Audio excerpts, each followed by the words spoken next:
Super prepare classic recipe, eaten as merienda or breakfast, and eaten hot or cold. Parehong masarap. Champorado. Simpol, simpol. Luto na, ha. So, champorado is one of the easiest things to prepare.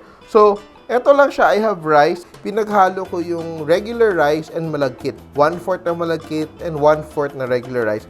I just put it into a pot. I just washed it. I rinsed it around 3 times. And it's better even if you have time to soak it. So, you soak it for 1 hour to 3 hours if you have the time. Or if not, it's okay. So, we turn on the fire and we add water. So, we're using 3 cups of water. And we just wait for that to simmer.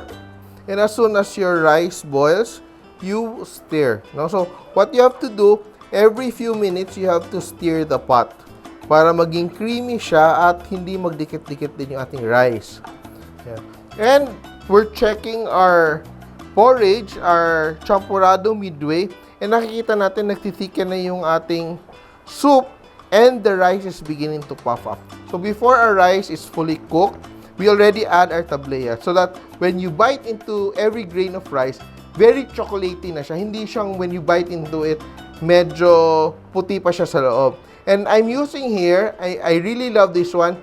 This is cacao from Argao, from Cebu. And this is one of my favorite na cacao kasi it's very chocolatey. And iba talaga yung flavor mo. It doesn't just like taste like powdered cocoa. May taste talaga siya na very distinct na local chocolate. So the rule of thumb when cooking a porridge or cooking rice is to really check on the consistency.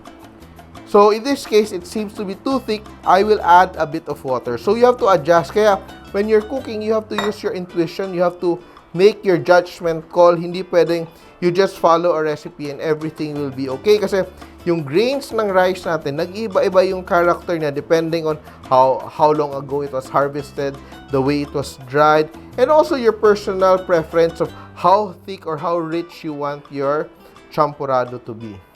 So, our champorado is done. So, you can add sugar at this point if you want. The darker the sugar, the better. You can use muscovado, dark brown sugar, or cocoa sugar, and milk. But usually, what we do in the family is we do not add sugar. So, kanya-kanyang lagay ng sugar and milk.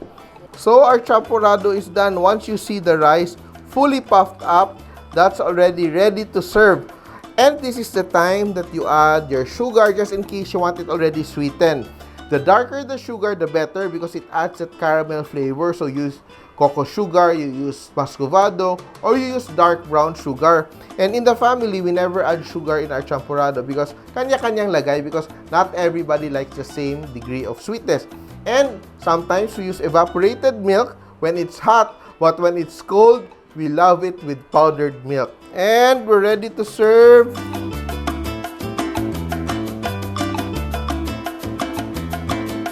Yan, and sobrang sarap nito, may tuyo. Yan. And here it is, ang champorado natin na masarap pag mainit sa malamig at malamig sa mainit na panahon.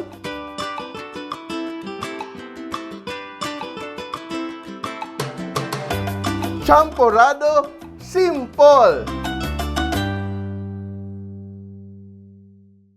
Nagustuhan niyo ba ang video na to? Please share para lalong dumami ang ating mga kasimpol. And don't forget to subscribe to our Facebook, YouTube, and Instagram accounts.